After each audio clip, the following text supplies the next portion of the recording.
Hello and welcome to Something Rhymes with Purple. I'm Susie Dent, and sitting opposite me, at least on my screen, is Gyles Brandreth. And we have a lovely subject today, Gyles. Have you got green fingers? Have I got a green thumb or is it green fingers? I can't remember. Green fingers, I think. Maybe both. It's fingers. I don't know. No, it's the long or the short of it. I don't. My wife does, and we have somebody who helps us in the garden called Marta, and she doesn't just have green fingers, thumbs, toes. She is the personification of all things that are wonderful in a garden, because she cultivates the garden and then she creates from our garden, she picks amazing flowers and bits and pieces and creates lovely pots of flowers to have in the house. And she's fantastic. Oh, yes, your house is always full of flowers. I had absolutely no idea they came from your garden. So for the purple people listening, Gyles and I have been together on a programme shown here in the UK called Gogglebox, which has got a very strange concept behind it. It is essentially watching people watching telly and listening to their commentary. And I've been sitting on your sofa, Gyles, and I have to say your garden is really beautiful because it's not particularly manicured, and I'm not that keen on manicured gardens. Well, it's a good way of putting it, not particularly manicured. No, it isn't. No, it's lovely. But we actually should sit in the garden side by side and just watch the plants grow, watch the little bees buzzing about, and we get butterflies and things. It's fantastic. And the birds and all of that. Yeah. Well, we love gardens, and we're particularly associated with Britain. We're supposed to be a great country of gardening people, and I think we are. And if you go to other countries in Europe, for example, France, they don't have the same kind of gardens that we have. No, well, those are a little bit more manicured. I think before I have quoted Goethe, Johann Wolfgang von Goethe, the great German author and playwright, who said he compared English to a country garden, French to a park, and German to a deep dark wood. And he was talking linguistically, but you're right, they do parks very well in France, don't they? They do, and I'm interested in that big wood where Hansel and Gretel are lurking. But I love a British garden. I love an English garden. What is the origin of the very word garden? I mean, they've been around since the Garden of Eden, I assume, so they've been around since the beginning of time. Yeah, straightforward Germanic borrowing, this one, so probably brought over by the Angles and the Saxons. So we have the German Garten, we have Jardin in French, which is related, yard actually, which is related as well. So yeah, it has an ancient root, as you would expect, and we talk about roots very much. When we mention etymology, we talk about the roots of words and the way that these families have different branches and things. So I really like the fact that we use these gardening metaphors. Well, a tree is fundamental. And as you know, I'm always saying that one of the great secrets of being happy is to be a leaf on a tree. We use the tree metaphor a great deal in life because I believe that every tree in the world is unique and every leaf on every tree in the world is unique, as we are all unique. But a leaf off a tree, it quickly feels free, but it quickly floats to the ground and it dies. Whereas we as people, we need to be attached to an organism that is larger than ourselves and still growing. So we need to be leaves on a tree. It could be this podcast. That's a tree that you and I are both leaves on, but it could be a school, a golf club, a choir. We need to be part of a community. Maybe we're a beech tree, because their leaves are fairly purple, aren't they? Coppery, gorgeous. Love beech trees.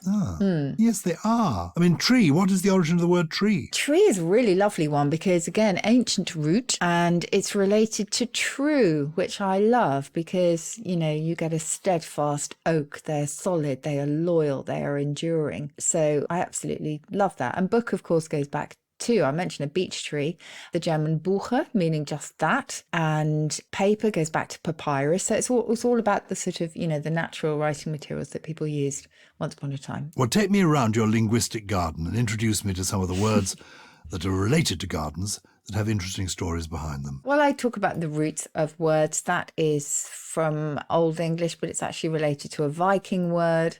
It is also related to a Latin word, radix, which of course gave us radical, somebody who, you know, goes back to the roots of things or even tears things up by the roots.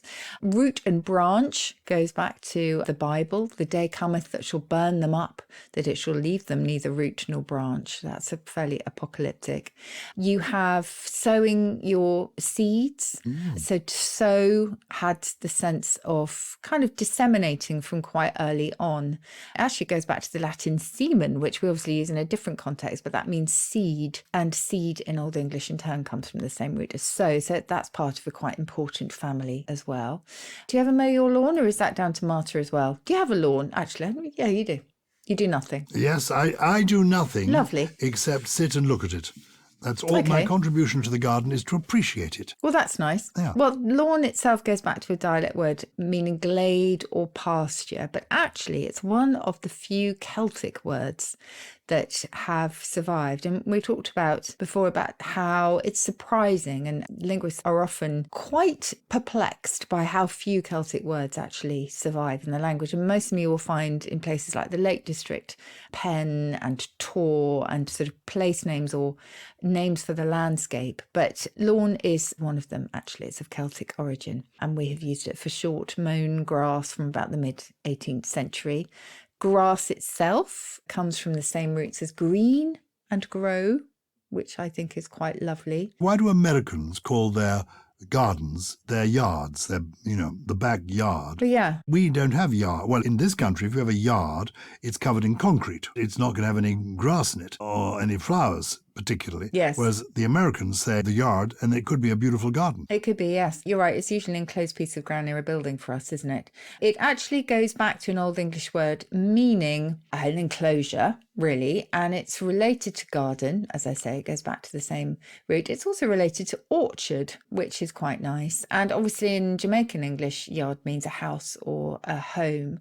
And the yard that's a unit of length, that's different. That comes from a different word, an Old English word meaning a twig or a stick with which people used to measure things. And it's been 3 feet, more or less, since the late medieval period. Do you ever suffer from hay fever?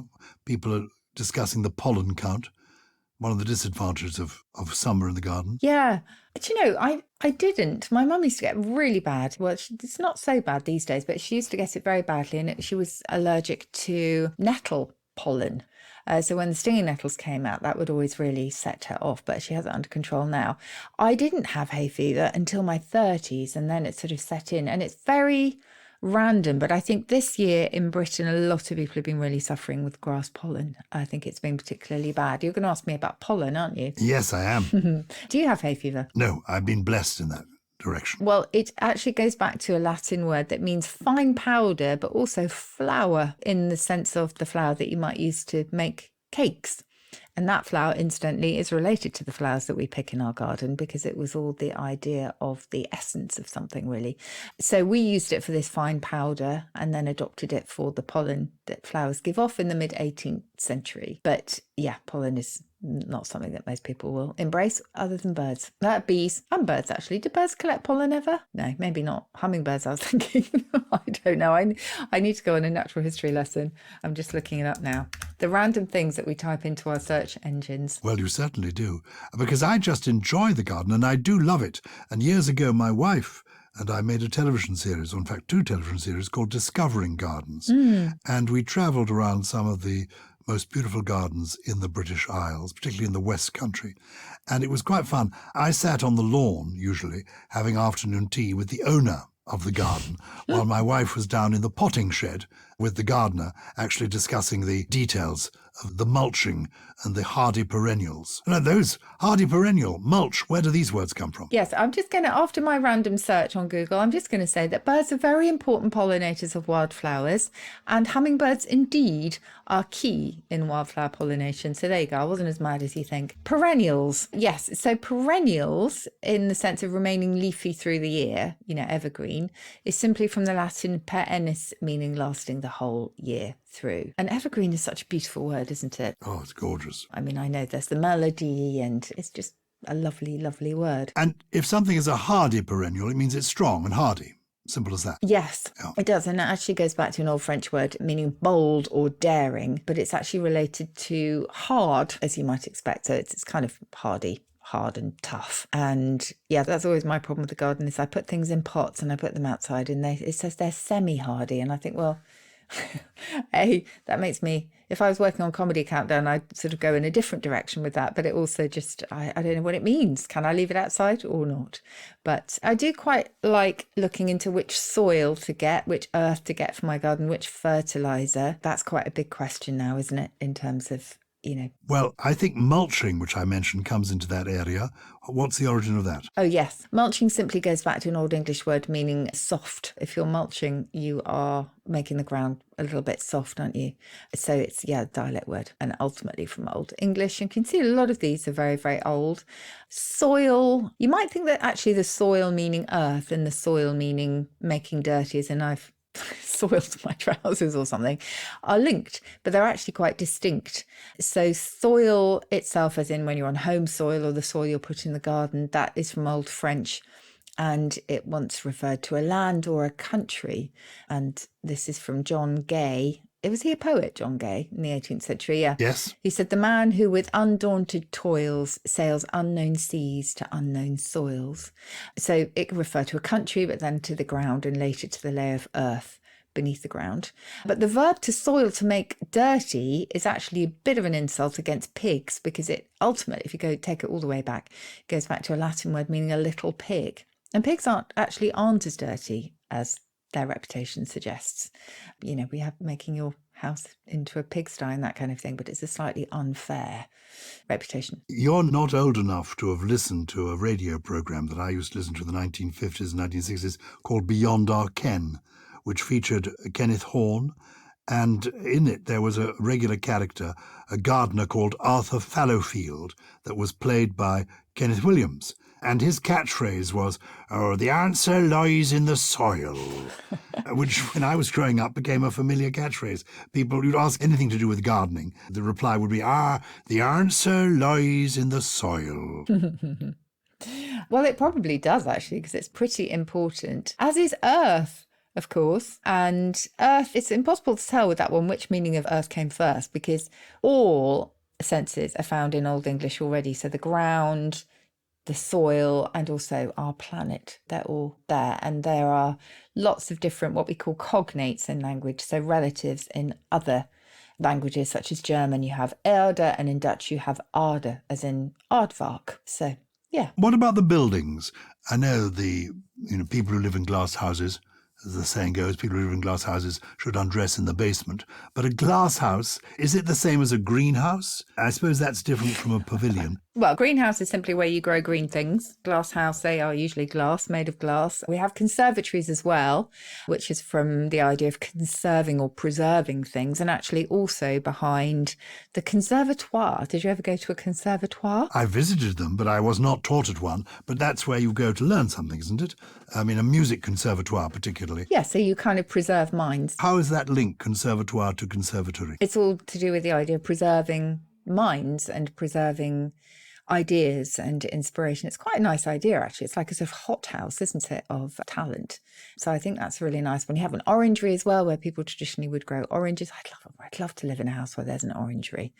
Anyone who listens to the Archers over here will know that there is an orangery at the big stately home that features in that particular radio drama. I'm sure there's an orangery at Kew Gardens. There ought to be. Probably. It just automatically makes you feel good, that word, doesn't it? Because it's something warm and exotic and brightly coloured. Well, if you're thinking about oranges, it's a really nice one. At the weekend, I met up with someone who now runs the Jane Austen house at Chawton in Hampshire. But previously, I think she was running the home for the National Trust, the home of the great Irish playwright George Bernard Shaw at Ayot St. Lawrence. And in his garden, he has a small pavilion where he used to do his writing. And this was a pavilion, as I recall, I hope I've not got this wrong, that could revolve so that he could face the sun at whatever time of day it was. Or indeed avoid the sun, I suppose. But the pavilion moved round. It was just a small circular pavilion which he would sit at his writing desk and work away. Isn't that a lovely idea? That is a gorgeous idea, and you will remember, because it's one of my absolute favourites, it's always one of my greatest hits. A pavilion is a relative of papillon, French for butterfly, because a pavilion originally was a bit like a marquee with sort of canvases stretched out like long arms, or indeed like the wings of a butterfly, which I love. Oh, it's fantastic. Well, look, let's take a little break, and then maybe we could explore some of the idioms that come from the world of the gardens. Once upon a time, I think you were a bit of a shrinking violet. I like to think I'm a late bloomer. Why is a shrinking violet? One speaks to somebody who's a little bit shy and who has great beauty like you do, but sort of shrinks away from it. Yes, a shrinking violet. It's interesting, isn't it? Because we tend to give these plants these little characteristics, much as we do, I suppose, our garden birds when we give them names like Robin and that kind of thing. I was thinking about Busy Lizzie. My mum used to call me a Busy Lizzie always. And a Busy Lizzie that's an African violet as well, isn't it, I think? So that one, it's busy because it's got abundant flowers. Now, a shrinking violet is a really good question because I have no idea what the plant-based characteristic is that gave us that. So I'm now looking it up. Okay, so it's never actually been used for the plant, but the metaphor is very clear in the first reference in the OED from 1915, where it says voting will not be compulsory. The shrinking violets will not be torn from their shady fence corner. So the implication is that violets do their job quietly and in sort of unobtrusive parts of the garden. And that's the idea. Very good. But they're wonderful. I love a violet. One of my favourite expressions, but now it's become a bit of a cliche, it's too worn, is as fresh as a daisy. And I love it because it was you who told me, and we've said it many a time and oft, but I love hearing it again, the origin of daisy. It's the day's eye, isn't it? It is. The daisy opens up, it's the beginning of the day. The day's eye. Yes. That gives you daisy. It's hard to believe, but that is the origin of daisy. And being as fresh as a daisy is a charming expression, isn't it? Yes, because it opens its petals at dawn, hence it's the eye of the day, and it closes them again at dusk. So when it opens them again, it is fresh because it's had a long sleep, I think is the idea, which is absolutely lovely. There's also nipping something in the bud, which makes me laugh because, you know, we talk on the show about acorns, the slips of the ear that some people just you have always thought, you know, it was the case, or whether it's a dog-eat-dog world or to all intensive purposes or like a bowl in a china shop, all of those. Nipping it in the butt is something I have heard on more than one occasion. Let's nip it in the butt, which is just such a strange image. Well, you'd get arrested now for doing that. You absolutely would. So guard against it, please. I mean, many of these expressions speak for themselves. I mean, a late bloomer is obviously something that blossoms later than earlier. A rose amongst thorns is clearly something that is beautiful, surrounded by stuff that is less beautiful and rather sharp. Yeah. But a wallflower, how did the people who at a dance just sat at the side and didn't take part, how did they come to be known as wallflowers? Well, I guess they're hugging the wall, aren't they?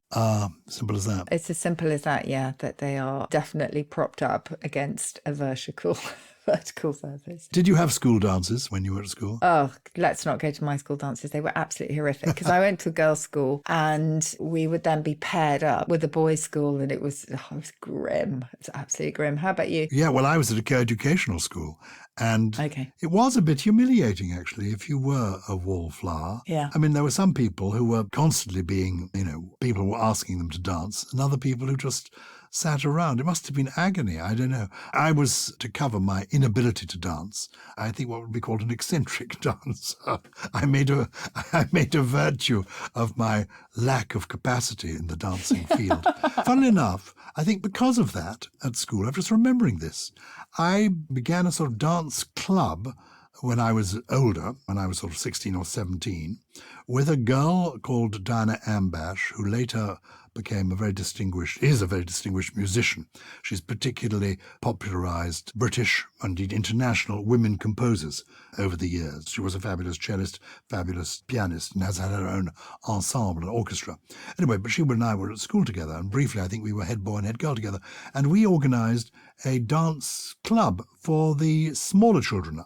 And I think the origin of that may have been because we found it so ghastly when we were smaller that we didn't know how to dance. But in those days, at school, we're talking about the 1960s now, as well as doing jitterbugging dancing, jiving and the twist and modern dancing, we still did do things like the waltz and the quick step And we also did Scottish country dancing as part of it. And those are fun because actually everybody can take part. Yes, I was taught in that. I would love it. Like line dancing also looks really fun.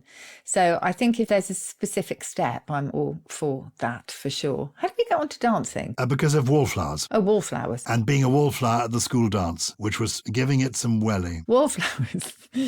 And giving it some welly, which I like. Because that actually was first used for putting your foot down on the accelerator in a car. Is that as in putting down the Wellington boot then? Is that what welly is? Exactly, the Wellington boot. You might lead someone up the garden path. That's another one. And probably to do with, from a long time ago, the idea that a man will sort of ask a woman to accompany him up the garden path and sort of try to seduce her. I mean, there's not a lot. But also, he could be leading her up the garden path to be away from the main house where the parents were, to be able to whisper sweet nothings and say lovely, tender things. Well, that's true. Yes, I'm only trying to account from the idea of bamboozling or hoaxing or blarneying someone by leading them up the garden path. To lead her up the garden path with false promises. And then actually all you're after is a snog. Yeah. And you're not really there to do the decent thing and pop the question. I looked up the etymology of snog the other day, by the way. Oh, what is it? Realising I'd never done it before. It's related to snug. Oh. Simple as that, which is quite nice actually. And also there's a lovely dialect word, to snudge. And to snudge is to nestle closely with someone. To snudge. I like that one. Oh, I like that idea. Yeah. Why do people say to me, oh, you're going to seed, when, meaning I'm looking a bit ropey, when the idea of seed is birth, renewal. So if you're going to seed, it seems a contradiction in terms. Yeah. Well, not always, though. If you go to seed, you also are being sort of dried up, desiccated, and then the seeds, if they're self-propagating, will fall down, and then you'll have a new bloom the following year. But sadly, the person who has gone to seed won't normally see that new rebirth. Sorry about that. Oh, thank you. Well, there we are. Gone to seed and there's no possibility of rebirth, according to Susie Dent. What does she know? I am so sorry. Shall we quickly move on to correspondence? Please, have people been in touch? Yes, and this one's quite appropriate, actually, because it goes back to something that we were talking about with garden building. It's from Dominique, who says, please help the word of the dayers. So she is part of a group that have a word of the day, which I love, with a tricky word puzzle. Following a discussion at work, when you hear the term shed load, do you think A, enough of something to fill a shed, B, a polite variation of shitload, or C, meaning that a load of something has been shed by falling out of a container, or perhaps leaves shed from a tree? We're a group of colleagues who meet every Friday lunchtime to guess the meaning of the past 7 words of the day. Now from a well-known dictionary website, she says, collectively, we think A, enough of something to fill a shed, but she's saying, can we help? She says that a few are leaning towards B, which I think is ridiculous, a polite variation of the term shitload. Oh, well, I mean, I hate that expression. Yes. So what is it? Funny you should say that. So, yes, it's not a shed load. So we can discount the idea that this is something that has been shed by accident by a lorry. So we know it's not that. Oh. But I'm afraid, Gyles, that the Oxford English Dictionary will say that it was influenced by the idea of a shitload. So it combines both A and B. So it is something that is very big in quantity, quite voluminous, as might be found in a shed if it's a big shed, but also it was definitely influenced by shitload, which I think, I also hate to tell you, probably came first. I'm just going to double check whether it was shitload or shedload. My job is very weird. Shitload 1954. Okay, so that is that. Shedload 1992.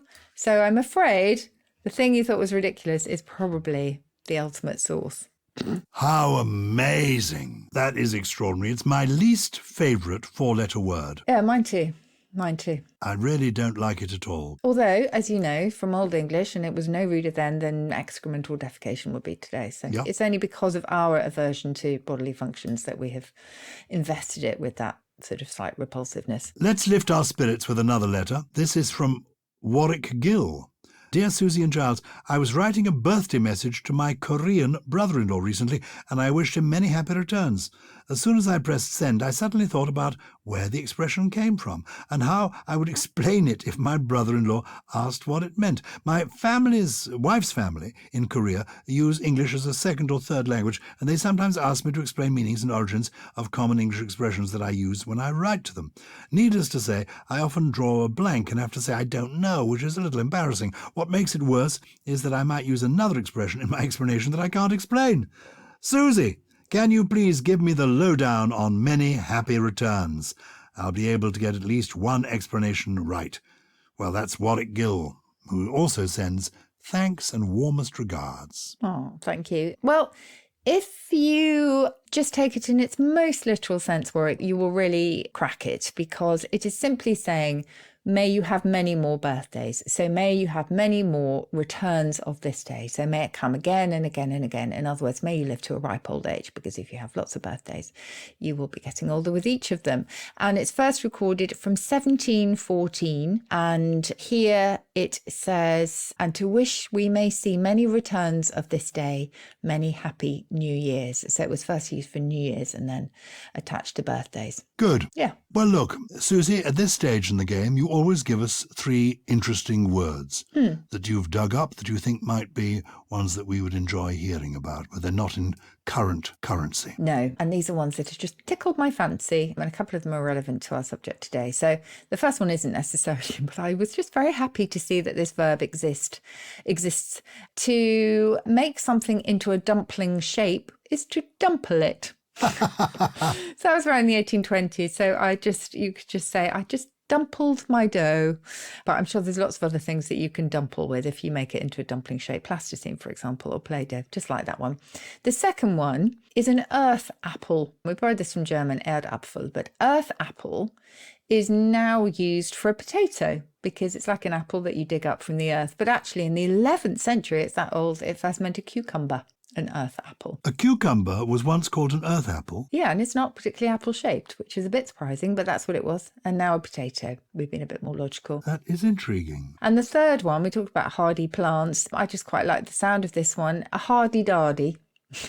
A hardy-dardy is a very silly dare. So it's a slightly rash decision to take on a challenge, and then you basically perform a hardy-dardy. It's quite fun, isn't it? Oh, I like it. I think it's a very useful one. Lovely. Do you have a poem for us? I do have a poem for you, and it's written by one of my favourite poets called Stevie Smith. Oh, yeah. I think her real name was Florence Margaret Smith, but she was known as Stevie Smith. And born 1902, died 1971. And I was introduced to her poetry by a friend of mine who knew her well.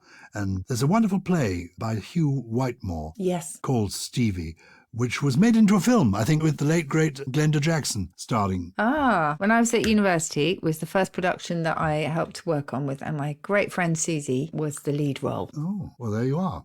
So this is a poem by Stevie Smith, and the reason I chose it is because I associate our garden, where I live in West London, with cats, because the cat that now lives with us, Nala, used to live in the house next door and came over the garden wall and ran towards my wife, this is about 7 years ago, and essentially adopted my wife and never went home. And eventually the neighbours said, OK, you can keep the cat. Even better than that, they went on paying the vet's bills until they moved house. Amazing. And now we have new neighbours, and they've got a cat who is called Shadow, a male cat, very handsome.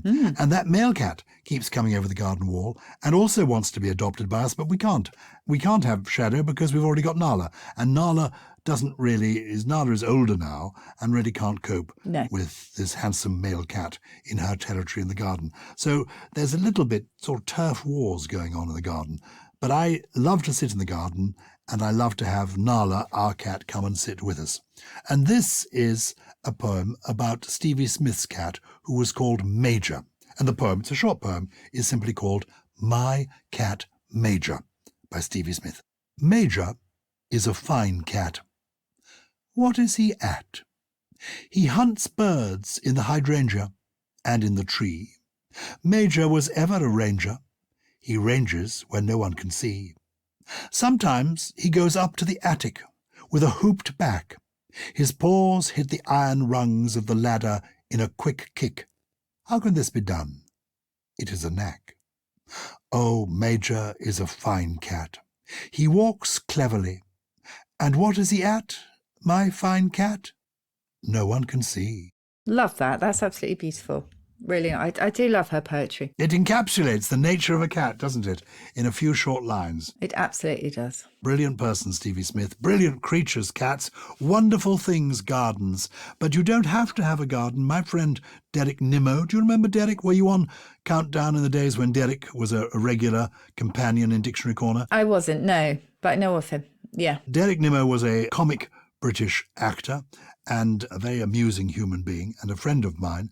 And he won several times the Window Box of Kensington Award. He lived originally in a flat in Kensington. Amazing. And no room for a garden, but he kept the most beautiful window boxes and was very proud of them and was very happy to win the Window Box of the Year. So if you haven't got a garden, enjoy your window box. Excellent. Absolutely. And thank you for, we hope, enjoying the show as well. Really love your company. You can find us on social media at Something Rhymes on Twitter and Facebook, or at Something Rhymes with on Instagram. There is also the Purple Plus Club, where Gyles and I will be going to soon. You can listen ad free, but you also get some bonus episodes. Something Rhymes with Purple is a Sony Music Entertainment production, produced by Naya Deo, with additional production from Hannah Newton, Naomi Oiku, Chris Skinner, Jen Mystery, and Rishi. He's the new answer to Gully.